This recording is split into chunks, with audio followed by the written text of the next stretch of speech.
going to bring up our next comic, ladies and gentlemen. This man has been everywhere and nowhere at the same time.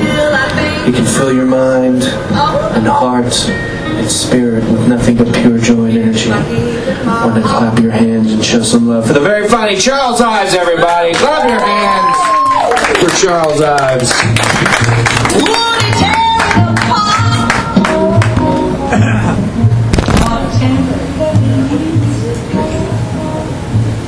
I wish I felt that cool inside.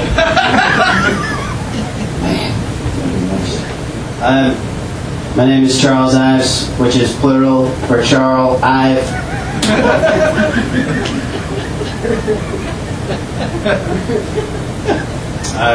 It's true. Last week I got a moleskin jacket. It's made from the skin off 1,000 old ladies' moles. The weirdest thing about it is it's got this huge hair growing out of the back of it.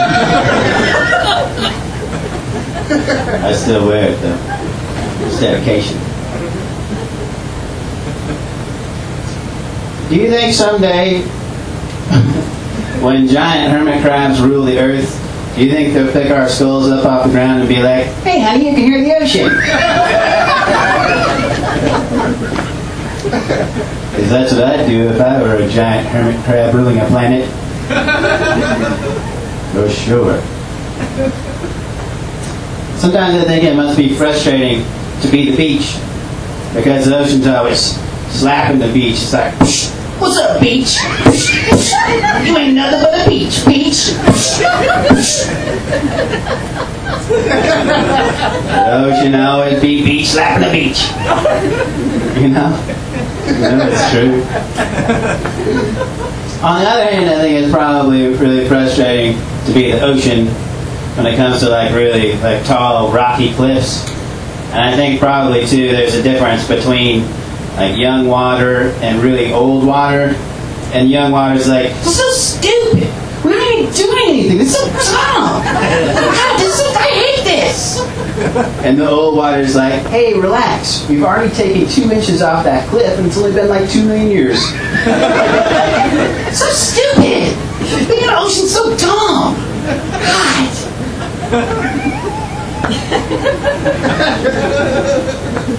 I have a computer, but I don't have McAfee virus protection on my computer. I don't use protection because when I surf the web, I want to feel it. Having that McAfee stuff's kind of like wearing a raincoat when you take a shower. It's just not for me.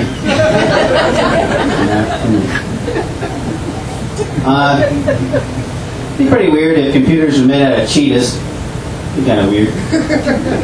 You go into the Best Buy, and in the computer section, there's just a bunch of cages full of cheetahs. You go in there and you're like, "I'll take that one. It looks pretty fast." And then you get the cheetah computer home and you stick the cage with the cheetah in it on your desk. And when you turn on the cheetah computer, it goes, "Wow, wow." Because you just stuck its tail in an electrical outlet. And maybe that's not how you turn on a cheetah computer. If anyone knows how, you tell me after the show.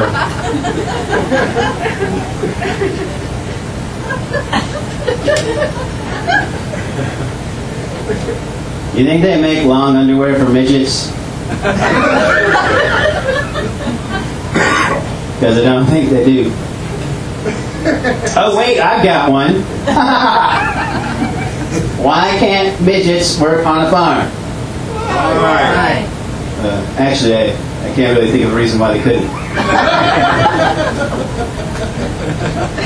Racists? Actually, very strong people. It's concentrated power.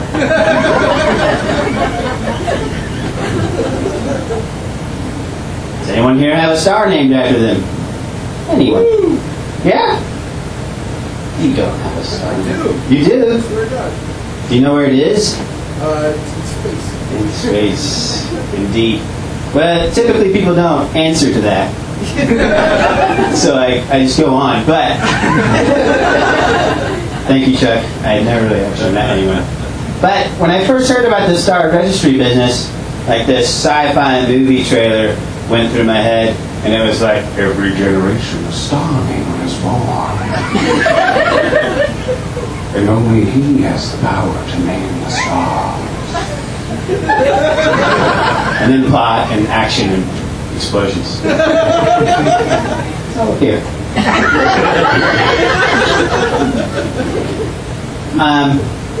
Lately I've been trying to think of things you might hear in the future. And I really come up with one thing. But here's something that you might hear in the future.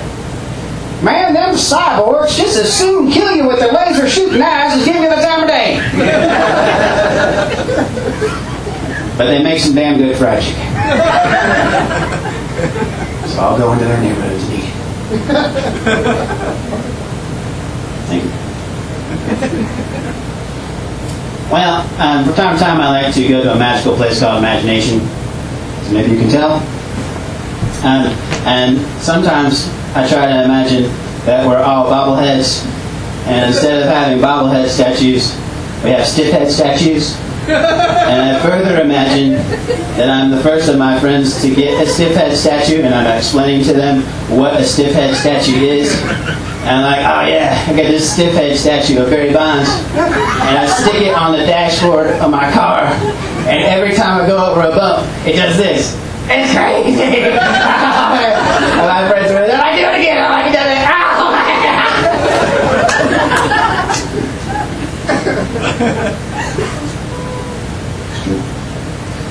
I think if we live in a cartoon world, it's likely that Jesus would have died for our sins by slipping on a banana peel. I think in that context, it probably makes sense to believe Doubting Thomas. He's like, come on, man! Oh, he dies from slipping on a banana peel? That's stupid. What are you guys dumb? And in the background you hear, Thomas. Come to me, Thomas. Do you not see the bruise on my knee and the scrape upon my elbow? Come, touch them with thine own hands, and know I am the risen Lord.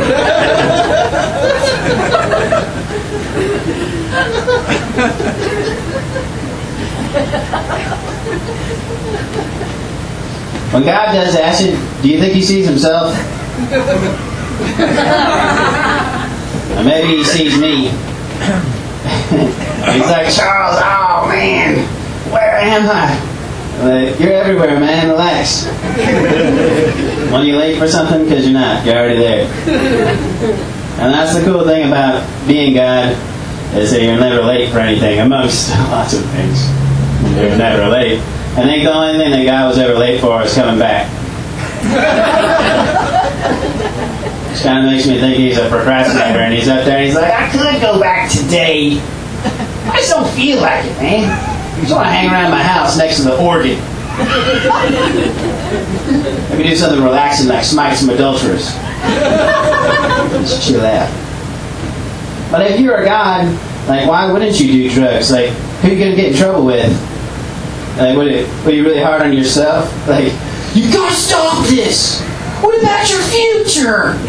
You've got so much potential! What about college? That's not gonna go to college, I don't think. I mean, in order to be all powerful, kind of, he has to be able to go to college, but that's complicated. But I think maybe I think it's fun to think that maybe just to get in the mood for making a creature, sometimes he would take some drugs. And maybe he would take like a big handful of Xanax, and he's like, ooh, man, I want to make something really slow. I want to make a snail, yeah. And because he's so slow, I'm going to give him a shell to protect him. No. Like, I've never been walking along, and I took one step, and I was like, ow! What was that? Oh, it's like a hard pebble. Oh, it's a snail. Oh, it's like a crunch. And then I feel bad because I'm like, sorry, little fella. Not only are you dead, but you just lost all the equity in your home. That trim work is gone. I'm going to tell a joke that I've only told once before as my big closer. You guys know what a turkey call is? Anybody know a turkey call? Thanks, Chuck. Chuck's with me on every one. A turkey call is like a little thing, and you call turkeys with it so you can kill them. And you make a little turkey sound. And I just kind of wondered what it sounded like to the turkey. It was like, hello, hello, hello, hello, hello. Because if you heard that outside your house, wouldn't you be a little curious too? Like you heard, hello, hello, hello. And you go outside and next day, wow, you're dead! Oh, man! Turkey call. Alright, thanks guys.